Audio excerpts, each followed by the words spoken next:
안녕하세요. 먼데이 서재입니다. 한 주의 시작, 조용한 서재에서 책 한 권을 펼쳐봅니다. 오늘 먼데이 서재에서 들려드릴 이야기는 어린 왕자입니다. 어린 왕자는 읽을 때마다 다른 느낌을 주는 신기한 책인 것 같아요. 어릴 때 읽었을 때는 그냥 귀엽고 순수한 이야기 같지만 알고 보면 삶에 대한 깊은 이야기들이 가득하죠. 어른이 되면서 잊고 지냈던 것들, 진짜 소중한 게 뭔지, 사랑이 뭔지 그걸 조용히 알려주는 것 같습니다. 마음이 조금 지쳤을 때 이 책은 정말 좋은 힐링이 되었으면 하는 바람에 낭독해드립니다. 그럼 시작하겠습니다.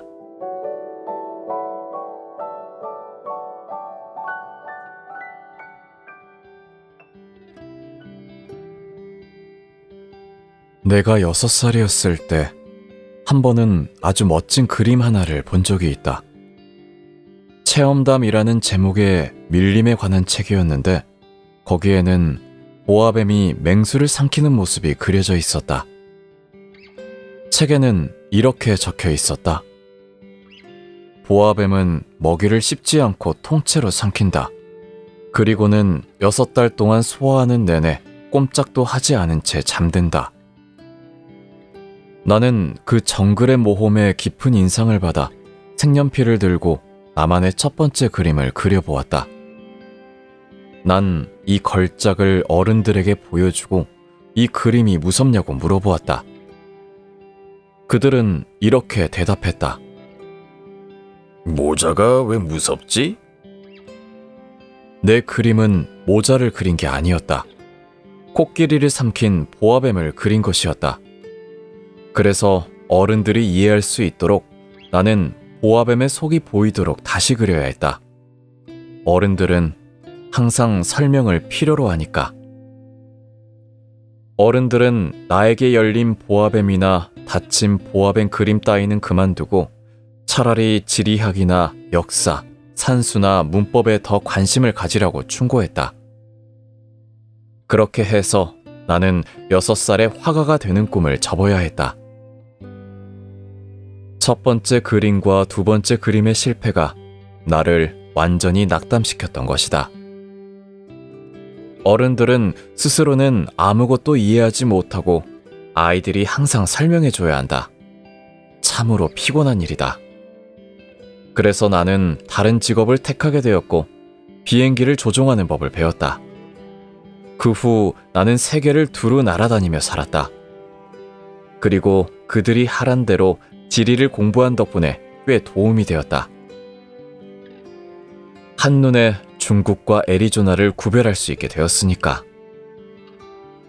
밤에 길을 잃었을 때는 이게 아주 요긴하다. 그렇게 나는 살아가면서 수많은 진지한 사람들과 만나게 되었다. 나는 오랫동안 어른들 곁에서 살아왔고 그들을 아주 가까이에서 관찰해왔다. 하지만 그런 경험들이 내 생각을 별로 바꿔주진 못했다. 어쩌다 조금 총명해 보이는 어른을 만나게 되면 나는 늘 내가 간직해온 첫 번째 그림을 시험 삼아 보여주곤 했다. 진정으로 이해력이 있는 사람인지 알고 싶었던 것이다. 하지만 늘 돌아오는 대답은 같았다. 그건 모자잖아. 그러면 나는 그 사람과는 더 이상 보아뱀도 밀림도 별들도 이야기하지 않았다. 그의 수준에 맞춰 카드게임이나 골프, 정치나 넥타이 같은 이야기나 꺼냈다. 그러면 어른들은 참 이성적인 사람이라며 무척 기뻐했다.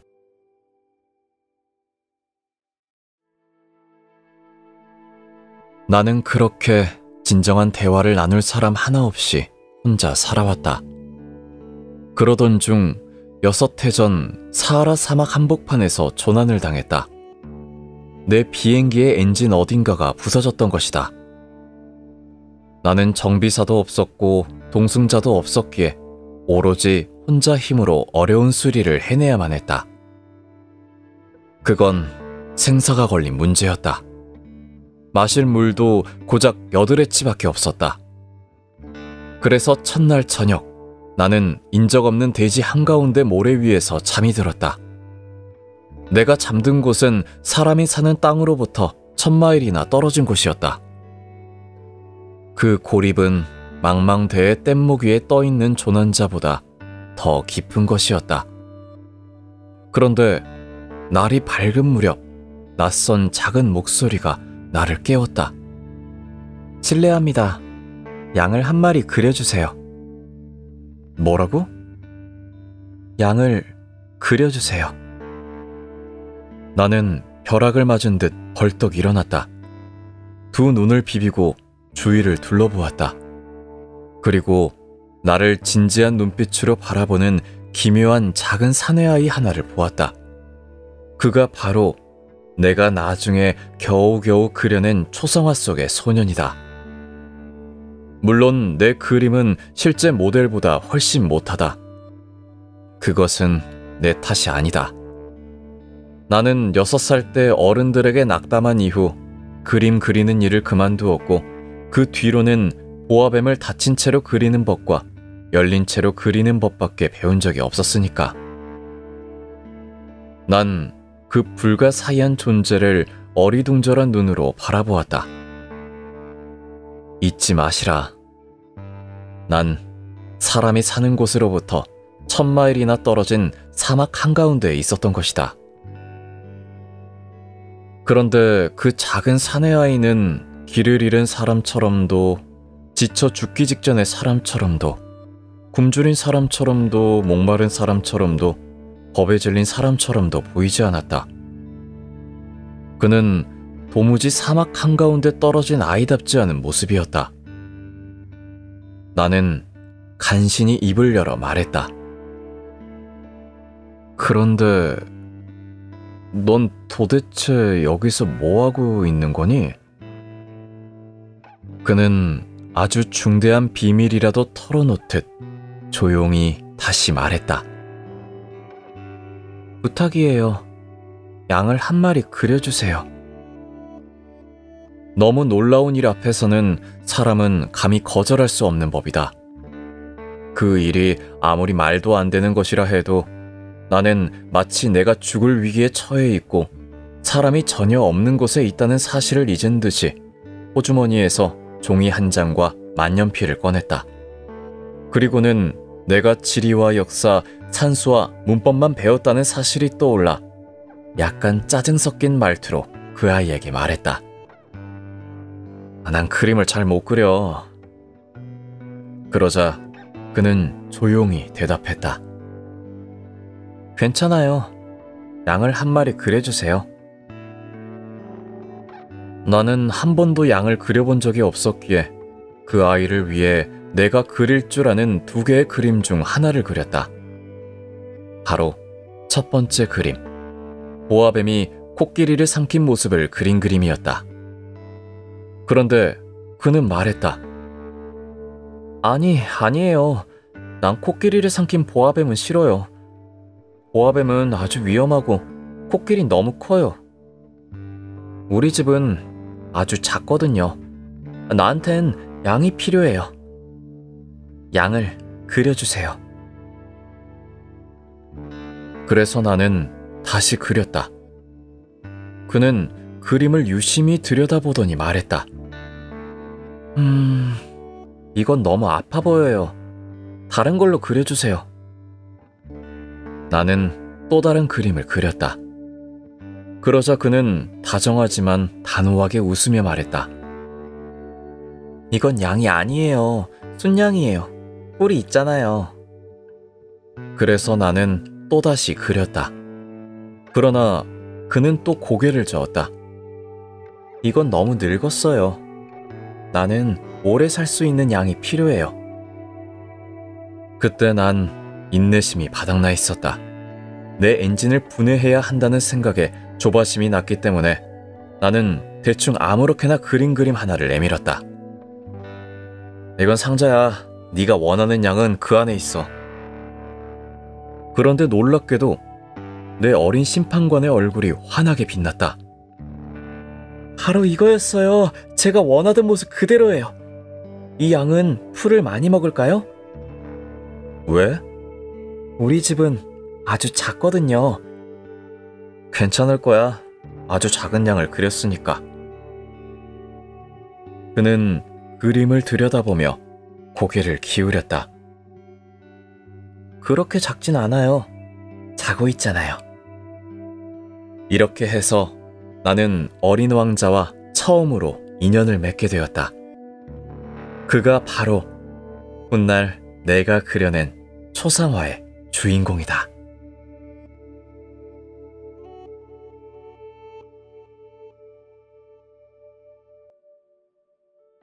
나는 그가 어디서 왔는지를 이해하기까지 오랜 시간이 걸렸다. 어린 왕자는 나에게 수없이 많은 질문을 했지만 내가 한 질문에는 좀처럼 대답하지 않았다. 그러다 우연히 흘러나온 몇 마디 말들이 조금씩 모든 걸 드러내 주었다. 처음으로 내 비행기를 보았을 때 그는 이렇게 물었다. 저게 뭐예요? 아, 그건 물건이 아니야. 저건 하늘을 나는 거야. 비행기야, 내 비행기. 나는 그에게 내가 하늘을 나는 사람이라는 걸 자랑스럽게 말해주었다. 그러자 그는 외쳤다. 뭐라고요? 그럼 하늘에서 떨어졌다는 말이에요? 나는 겸손하게 대답했다. 와, 그거 재밌네요.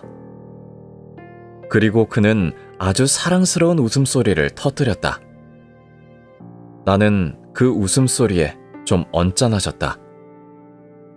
내 고난을 진지하게 들어주었으면 했기 때문이다.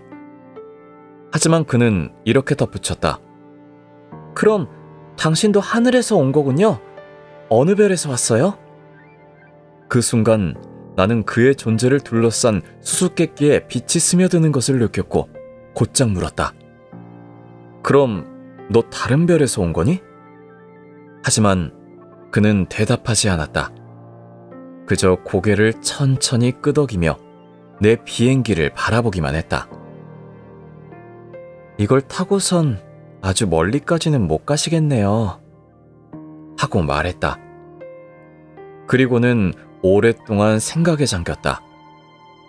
그러다 주머니에서 양을 꺼내 자신의 보물을 바라보듯 들여다보았다. 그 다른 별에 대한 언급은 나를 몹시 궁금하게 만들었다. 난 더 많은 걸 알고 싶어졌다. 도대체 어디서 온 거니, 꼬마야? 너희 집은 어디야? 내 양을 어디로 데려가려는 거야? 그는 한참 생각에 잠긴 끝에 대답했다. 당신이 준 상자 참 마음에 들어요. 밤에는 그게 집이 될 거예요. 낮엔 그 양을 묶어둘 수 있게 밧줄도 하나 줄게. 말뚝도 같이. 그런데 이 제안은 어린 왕자를 놀라게 한 듯 했다. 묶어둔다고요? 그게 무슨 이상한 생각이에요? 묶어두지 않으면 아무데로나 가버릴 거야. 그러다 길을 잃겠지.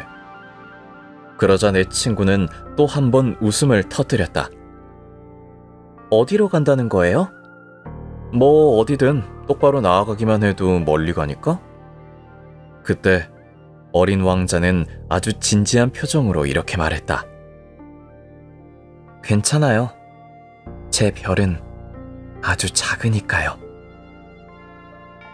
그리고 어쩌면 약간은 쓸쓸하게 이렇게 덧붙였다. 그냥 앞으로 나아간다고 해도 멀리 못 가요.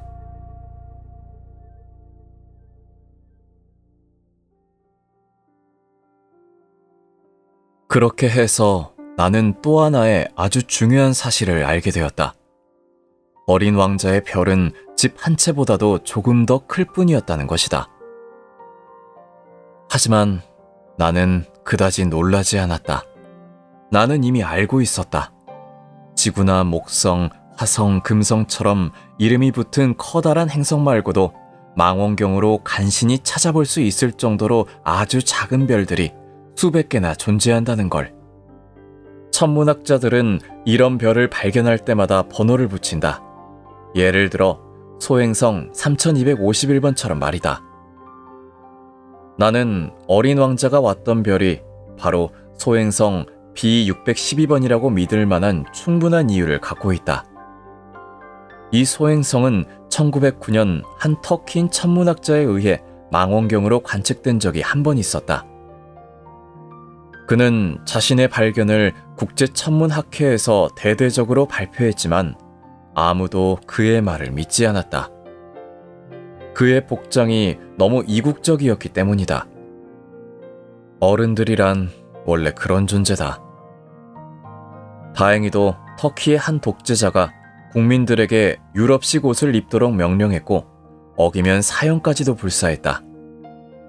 그리하여 그 천문학자는 1920년에 매우 품위 있는 옷차림으로 다시 발표를 했고 이번에는 모든 사람들이 그의 주장을 받아들였다. 내가 이처럼 소행성 B612번에 관한 여러 세부 사항을 말하고 그 번호까지 굳이 밝힌 이유는 바로 어른들 때문이다. 어른들은 숫자를 좋아한다. 너희가 누군가 새로운 친구를 사귀었냐고 하면 어른들은 결코 중요한 걸 묻지 않는다. 그 친구의 목소리는 어때? 무슨 놀이를 좋아해? 나비를 수집하니? 같은 질문은 하지 않는다. 대신 몇 살이니? 형제가 몇이나 돼? 몸무게는? 그 아버진 얼마나 버시니? 하고 묻는다. 그래야 그 친구를 안다고 여긴다. 그래서 당신이 어른들에게 분홍벽돌로 된 예쁜 집을 봤어요. 창문마다 제라늄이 피어있고 지붕에는 비둘기가 있었어요 라고 말하면 어른들은 그런 집을 도저히 상상하지 못한다. 대신 그 집은 10만 프랑짜리였어요 라고 말하면 어른들은 와, 멋진 집이구나 하고 감탄할 것이다. 마찬가지로 어린 왕자가 존재했다는 증거는 그가 참 사랑스러웠고 웃는 모습이 예뻤고 양을 원했기 때문이에요.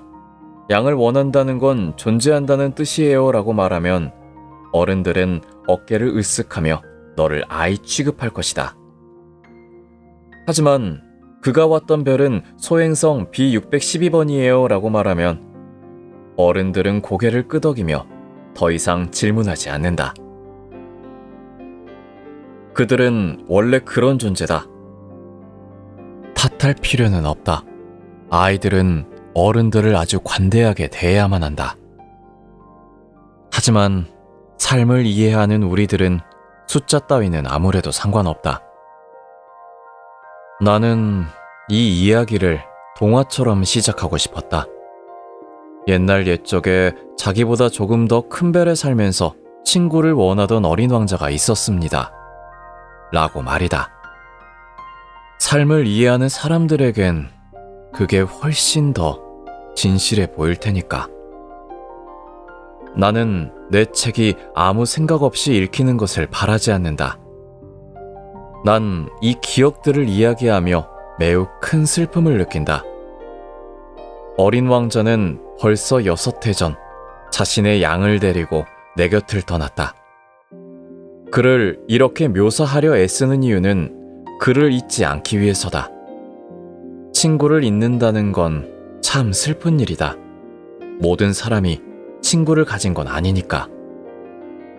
나도 어쩌면 숫자밖에 모르는 어른들처럼 되어버릴 수 있다. 그래서 나는 다시 색연필과 크레용을 샀다.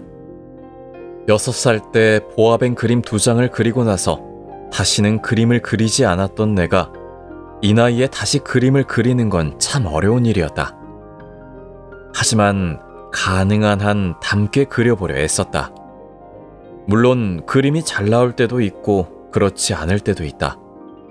어떤 그림에서는 어린 왕자가 너무 크게 보이고 또 어떤 데서는 너무 작게 그려진다. 그의 옷 색깔조차 확신이 없어 이리저리 시험해보며 그렸다.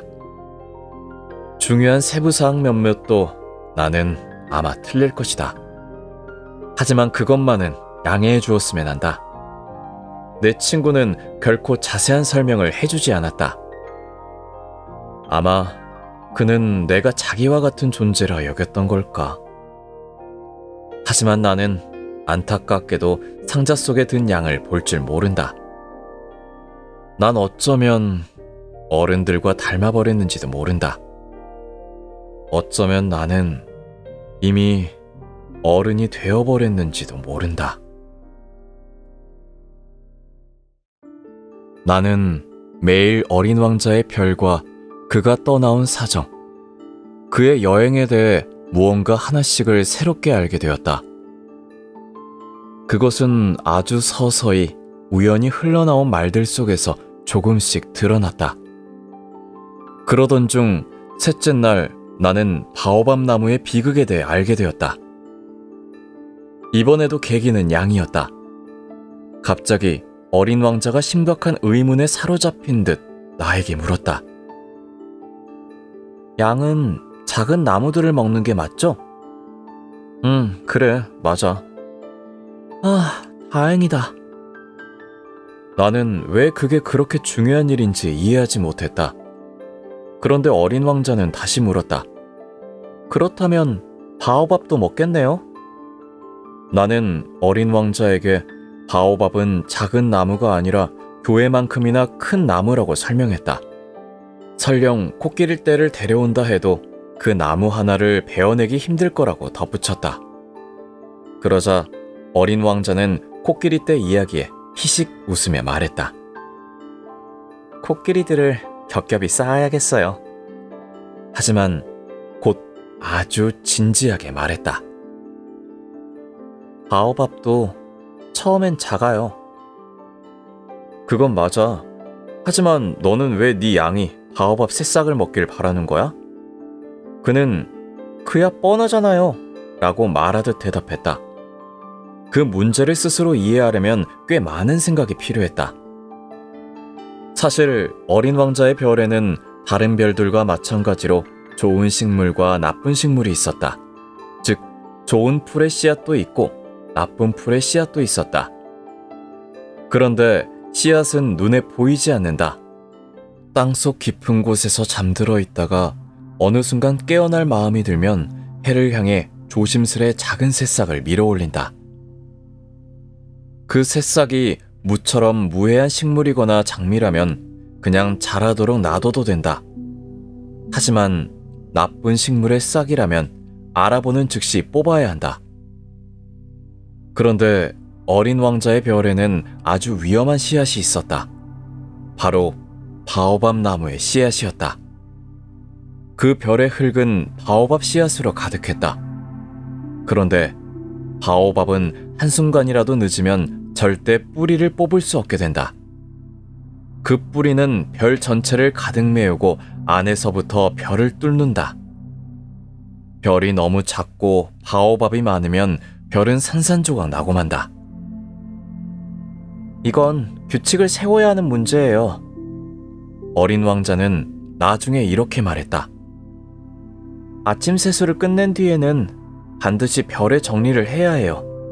장미랑 헷갈릴 만큼 어린 바오밥을 알아보는 즉시 아주 부지런히 뽑아야 해요. 귀찮지만 아주 쉬운 일이에요. 어느 날 그는 나에게 이 내용을 제대로 전달할 수 있도록 잘 그린 그림을 하나 그리라고 당부했다. 언젠가 여행을 하게 될 아이들에게 도움이 될 거예요. 대부분의 일은 미뤄도 괜찮지만 바오밥만큼은 안 돼요. 그건 언제나 재앙이 되거든요.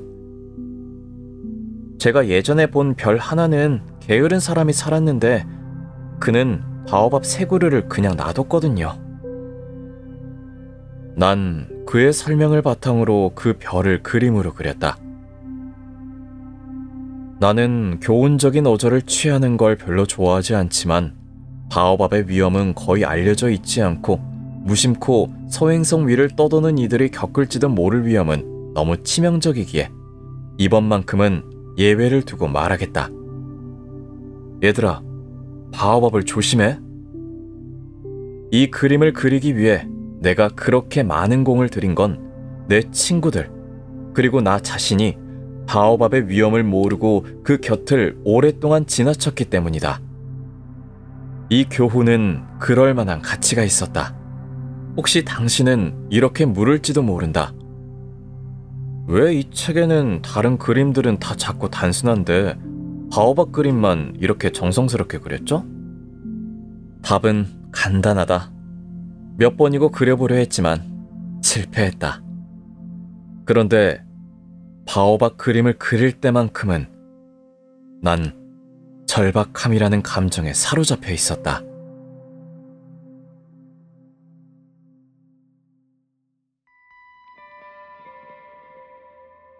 아, 어린 왕자야. 나는 점점 너의 조금은 쓸쓸한 삶을 이해하게 되었다. 너에게 오랫동안 유일한 즐거움은 해지는 순간의 아름다움 뿐이었지. 이 사실을 나는 넷째 날 아침 네가 이렇게 말했을 때 처음 알게 되었다. 전 해지는 걸 참 좋아해요. 우리 해지는 거 보러 가요. 하지만 기다려야 해. 뭘 기다려요? 태양이 질 때까지. 그 말을 듣고 너는 무척 놀란 표정을 지었고 곧 너 자신에게 웃으며 말했다. 난 항상 제 별에 있는 것 같은 기분이 들어요. 정말이지. 미국이 정오일 때 프랑스에서는 태양이 지고 있다. 만약 1분 만에 프랑스로 갈 수 있다면 해지는 걸 볼 수 있겠지. 하지만 안타깝게도 프랑스는 너무 멀다. 그런데 너의 작은 별에서는 그저 의자 몇 걸음만 옮기면 되었지. 그래서 보고 싶을 때마다 해지는 걸 볼 수 있었던 거야. 어느 날은 해지는 걸 43번이나 봤어요. 그리고 조금 뒤에 네가 덧붙였지. 있잖아요. 사람이 아주 슬플 때는 해지는 걸 좋아하게 돼요. 그럼 너가 43번이나 해지는 걸 본 그날은 정말 많이 슬펐던 거야? 하지만 어린 왕자는 아무 대답도 하지 않았다. 다섯째 날, 여전히 양 덕분에 나는 어린 왕자의 삶에 얽힌 또 하나의 비밀을 알게 되었다. 그는 갑작스럽게 아무런 전조도 없이 마치 오랫동안 마음속에 담아둔 문제의 결론처럼 내게 물었다. 양이 덤불을 먹는다면 꽃도 먹는 거예요? 양은 눈에 보이는 건 뭐든지 먹지. 가시가 있는 꽃도요? 그럼 가시가 있는 꽃도 먹지. 그럼 가시는 대체 왜 있는 거예요? 알 수 없었다. 나는 대답할 수 없었다. 그때 나는 내 비행기의 엔진에서 너무 꽉 조여진 나사를 풀려고 애쓰고 있었고 고장은 이미 더 심각해져 있었다. 게다가 마실 물도 거의 다 떨어지고 있었다. 그는 다시 물었다. 가시는 왜 있는 거예요? 어린 왕자는 한 번 던진 질문은 절대 그냥 넘기지 않는다. 나는 짜증이 나서 아무렇게나 대답해버렸다. 아, 가시 따위 쓸모없어. 그냥 꽃들이 심술 부리는 거야. 그는 마치 원망이라도 하듯 나를 향해 쏘아붙였다. 난 믿지 않아요. 꽃은 약해. 순진하단 말이에요. 자신을 지키려는 수단이 그저 그것뿐이라서 그러는 거예요. 가시가 있으면 무서운 줄 알거든요. 나는 아무 말도 하지 않았다. 속으로는 이 나사가 계속 버틴다면 그냥 망치로 깨버릴 거야 라고 생각하고 있었다. 그러자 그가 다시 끼어들었다. 있잖아요. 정말 그렇게 생각해요? 꽃들이 아니 몰라. 그냥 아무 말이나 한 거야. 나는 지금 아주 중요한 일을 하고 있다고. 그는 놀란 듯 나를 바라봤다. 중요한 일이라고요? 그는 내 손에 든 망치를 보았고 기름때가 묻은 손가락 그리고 못생긴 엔진 부품을 들여다보고 있었다. 당신은 어른들처럼 말하네요. 그 말에 나는 조금 부끄러워졌다. 하지만 그는 망설임 없이 덧붙였다. 당신은 모든 걸 뒤섞고 있어. 전부 헷갈리고 있다고. 그는 정말로 화가 나 있었다. 금빛 머리카락이 바람에 흔들리며 그는 외쳤다. 제가 아는 어떤 별에는 붉게 상기된 얼굴을 한 어른이 살고 있어요. 그 사람은 꽃향기도 맡아본 적 없고 별도 바라본 적 없어. 누구를 사랑한 적도 없고 한평생 한 일이라고는 숫자나 더하는 것뿐이야. 그는 늘 이렇게 말하죠. 나는 아주 중요한 사람이야. 나는 아주 중요한 일을 하고 있다고. 하지만 그건 사람이 아니라 그냥 버섯 같은 거예요. 뭐라고? 버섯이라니까요? 이젠 어린 왕자의 얼굴이 창백해질 정도로 화가 나 있었다. 수백만 년 동안 꽃은 가시를 만들어 왔고 수백만 년 동안 양은 그 꽃을 먹어왔어요.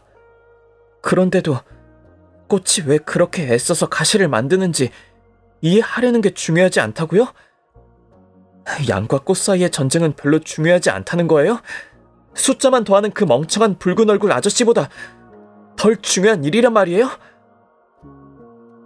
제가 알고 있는 세상에 단 하나뿐인 꽃이 있고 그 꽃은 오직 제 별에만 있어요. 그런데 그 꽃을 아무 생각 없이 양이 한 입에 삼켜버린다면 그게 아무렇지 않은 일이에요? 그는 붉어진 얼굴로 말을 이었다. 수많은 별들 중 하나를 바라보면서 내 꽃이 저기 어딘가에 있어라고 생각할 수 있다면 그걸로 행복해질 수 있어요.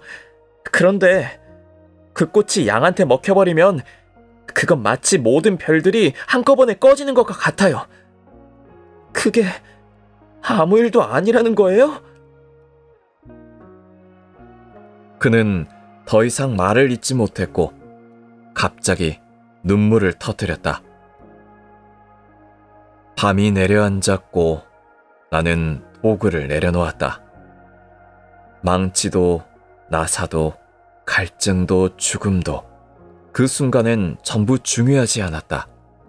왜냐하면 어느 별 위에 어느 행성 위에 나의 행성 지구 위에 작고 여린 어린 왕자가 위로를 필요로 했으니까. 나는 그를 품에 안고 달래주었다. 네가 사랑하는 꽃은 위험하지 않아. 네 양을 위해 입마개를 그려줄게. 네 꽃에게는 갑옷을 그려줄게. 내가 무슨 말을 해야 할지 몰랐다.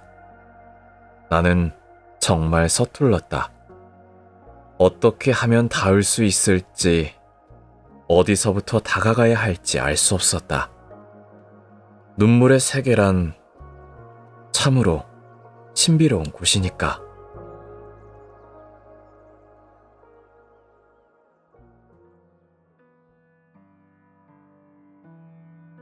나는 곧 그 꽃에 대해 더 많은 걸 알게 되었다. 어린 왕자의 별에는 언제나 아주 단순한 꽃들만 피었다. 꽃잎이 한 줄기만 달린 눈에 잘 띄지도 않고 누구에게도 방해되지 않는 그런 꽃들. 아침이면 풀밭에 피고 저녁이면 쓰러지는 그런 존재들. 하지만 그 꽃은 달랐다. 어디선가 날아온 씨앗 하나가 싹을 틔웠다. 어린 왕자는 다른 싹들과는 달라 보이는 이 새싹을 유심히 지켜봤다. 혹시 또 다른 바오밥일지도 모른다고 걱정도 했고. 하지만 그 새싹은 곧 성장을 멈추었고 한 송이 꽃을 피울 준비를 시작했다. 어린 왕자는 점점 부풀어 오르는 꽃봉오리를 지켜보며 무언가 기적 같은 것이 피어날 거라는 예감을 느꼈다. 그 꽃은 초록빛 방 속에서 오랫동안 아름다움을 준비하고 있었다. 신중하게 색을 고르고 천천히 옷을 입고 하나하나 정성스레 꽃잎을 다듬으면서 말이다. 주름진 채로 대충 피는 양귀비처럼 보이고 싶지 않았던 걸까? 자신의 아름다움이 완전히 빛날 때에만 세상의 모습을 드러내고 싶었던 걸지도 모른다. 그래, 그 꽃은 꽤나 멋을 아이였다. 그 비밀스러운 단장은 며칠이나 계속되었다. 그리고 마침내 태양이 떠오르는 시간에 꽃은 모습을 드러냈다. 그리고 그렇게 정성스레 꾸며놓고는 하품을 하며 말했다. 으아, 막 일어났네. 미안, 머리가 엉망이라. 그 모습을 보고 어린 왕자는 감탄을 참을 수 없었다. 정말 아름다워. 그렇지? 꽃은 부드럽게 대답했다. 난 태양과 함께 태어났어. 어린 왕자는 그녀가 겸손하지 않다는 걸 단번에 알아차렸지만 그 모습을 너무나도 사랑스럽게 느꼈다. 이제 아침 먹을 시간인 것 같아. 혹시 물을 좀 챙겨줄 수 있을까? 당황한 어린 왕자는 불이 나게 맑은 물을 길어와 꽃에 주었다. 그렇게 꽃은 그 새침한 허영심으로 어린 왕자를 곧잘 괴롭혔다. 어느 날은 자기한테 난 4개의 가시를 자랑하면서 말했다. 호랑이들이 발톱을 세고 와도 끄떡없어. 내 별엔 호랑이가 없어. 어린 왕자가 말했다. 게다가 호랑이는 풀을 안 먹잖아. 난 풀이 아닌걸? 꽃이 부드럽게 대답했다. 미안. 호랑이 무섭지 않지만 나는 바람이 정말 싫어. 바람막이 하나 없을까? 바람을 싫어한다니.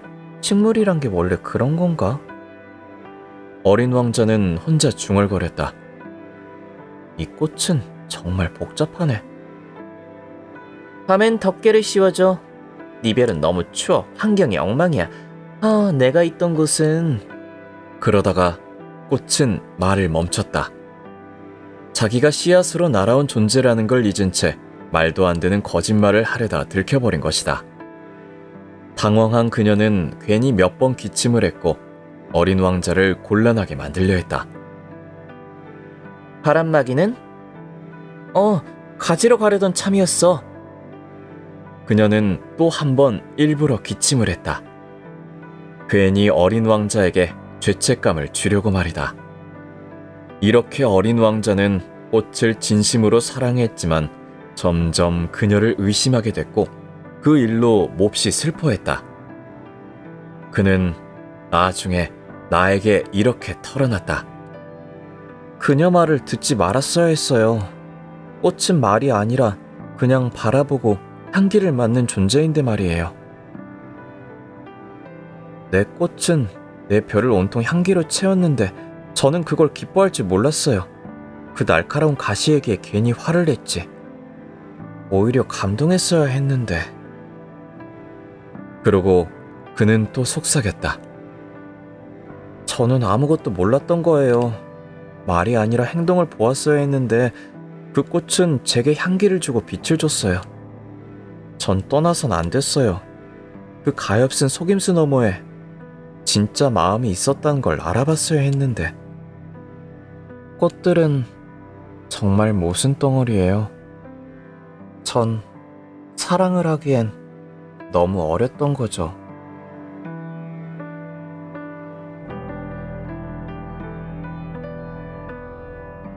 나는 그가 철새들의 이동을 이용해 탈출했으리라 생각했다.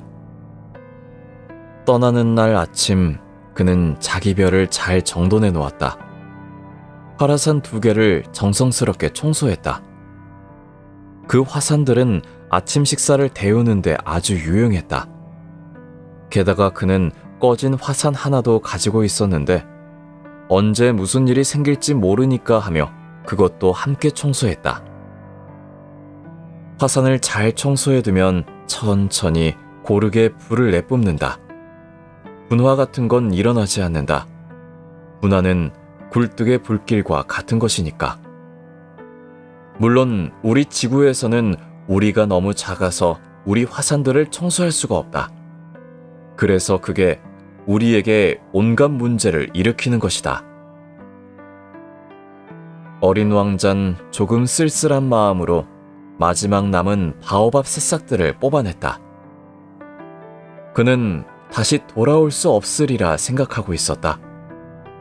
하지만 그날 아침 그런 익숙한 일들조차 유난히 다정하게 느껴졌다. 그리고 마지막으로 꽃에 물을 주고 유리 덮개를 씌우려 준비하던 그 순간 그는 눈물이 날 것 같은 기분이 들었다. 안녕. 그는 꽃에 인사했다. 하지만 꽃은 대답하지 않았다. 안녕. 그는 다시 한번 말했다. 꽃은 기침을 했지만 그건 감기 때문이 아니었다. 내가 어리석었어. 마침내 그녀가 말했다. 미안해. 행복하길 바랄게. 그는 책망이 없는 그 말에 깜짝 놀랐다. 유리 덮개를 든 채 멍하니 서 있었다.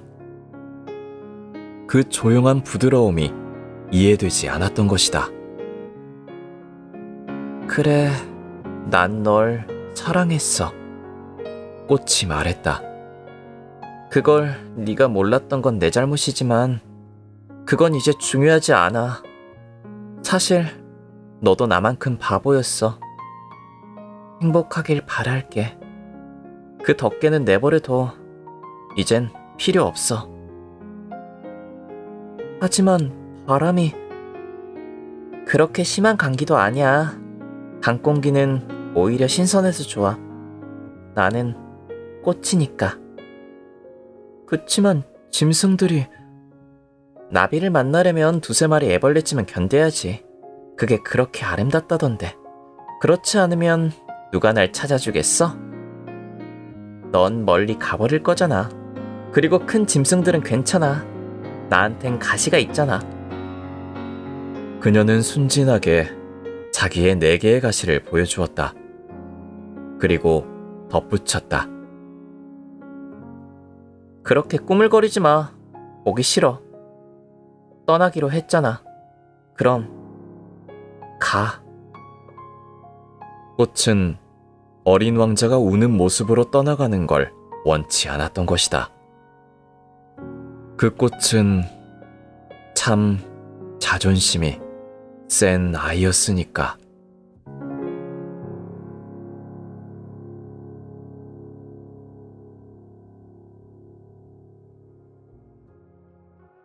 그는 320번대 소행성들이 있는 지역에 머물러 있었다. 그래서 그는 그 별들을 차례로 방문하기로 했다. 무언가 할 일을 찾고 또 배움을 얻기 위해서였다. 첫 번째 별에는 한 왕이 살고 있었다. 왕은 자주색 비단 옷과 흰 단비털 망토를 입고 아주 단순하면서도 위험 있는 왕자에 앉아 있었다. 드디어 신하가 왔군. 왕은 어린 왕자를 보자 그렇게 외쳤다. 어린 왕자는 속으로 생각했다. 나를 본 적도 없으면서 어떻게 날 알아보는 거지? 그는 아직 몰랐다. 왕의 세상에선 모든 사람이 그냥 신하일 뿐이라는 것을. 가까이 와보거라. 그래야 더 잘 보일 테니. 왕은 자기 앞에 누군가 있다는 사실에 들떠 있었다. 어린 왕자는 앉을 자리를 찾았지만 행성 전체가 왕의 크고 화려한 흰 단비털 망토로 덮여 있어서 결국 서 있을 수밖에 없었다. 피곤했던 그는 하품을 했다.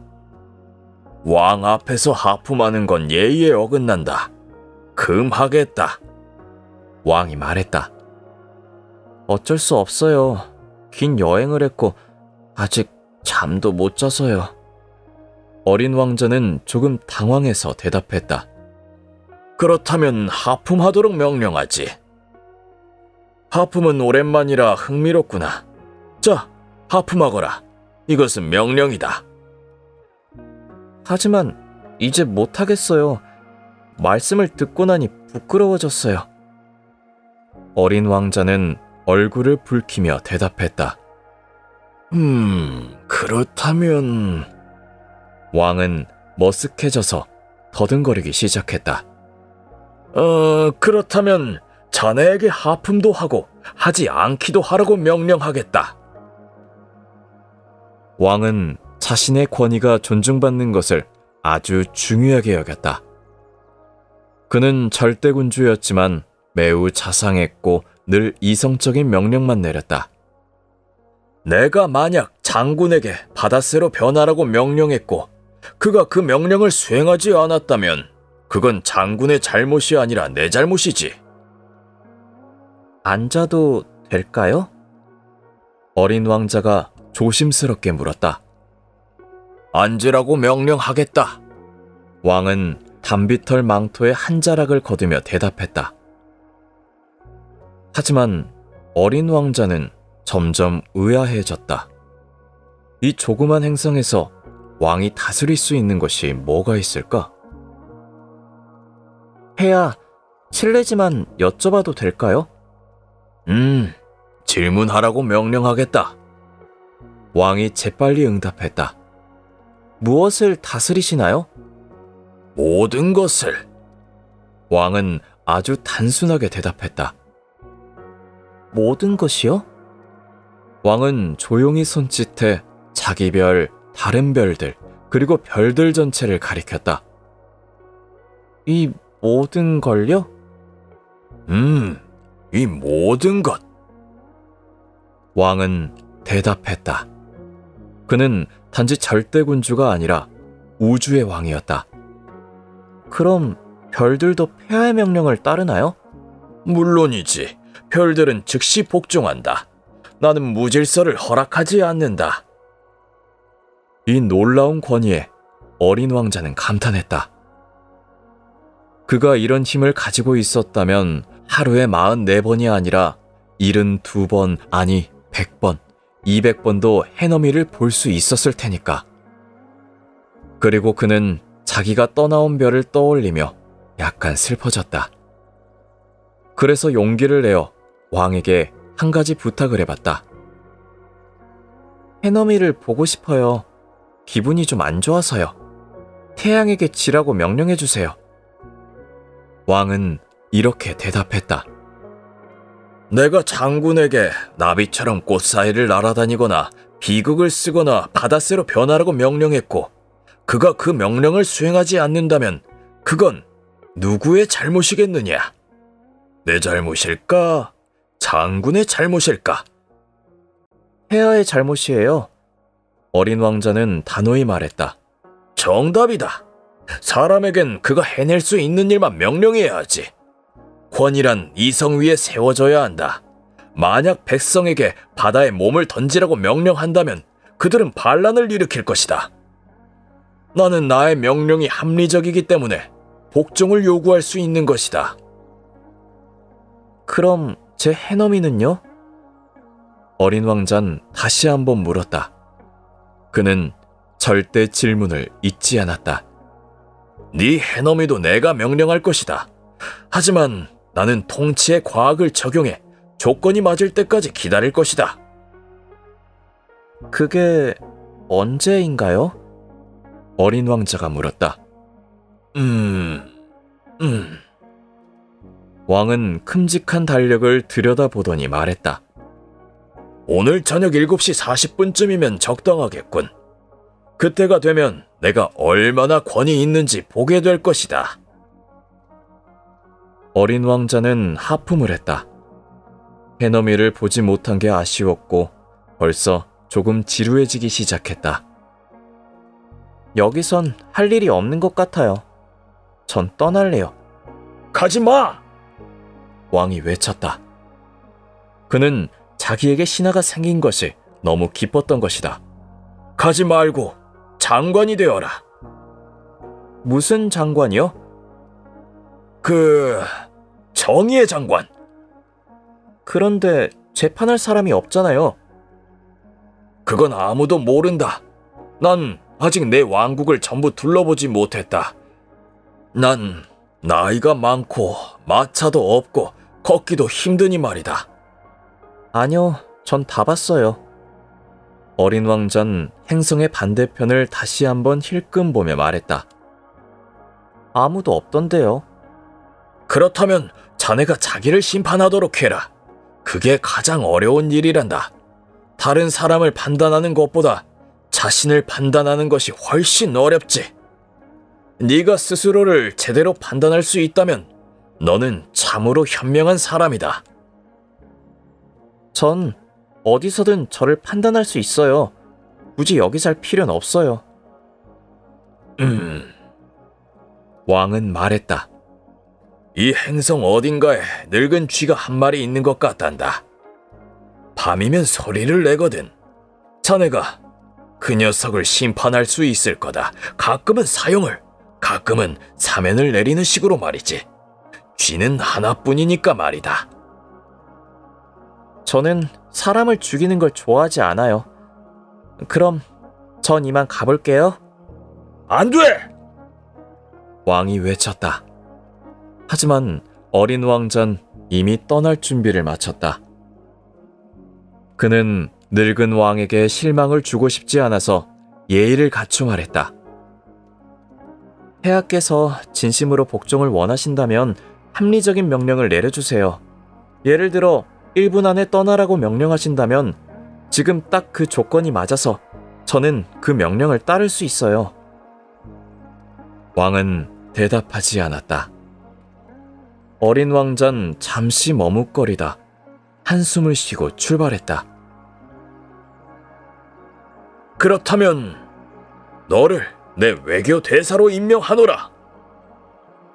왕이 소리쳤다. 그리고 위험 넘치는 표정을 지었다. 어린 왕자는 여행을 계속하며 속으로 생각했다. 어른들은 정말 이상해.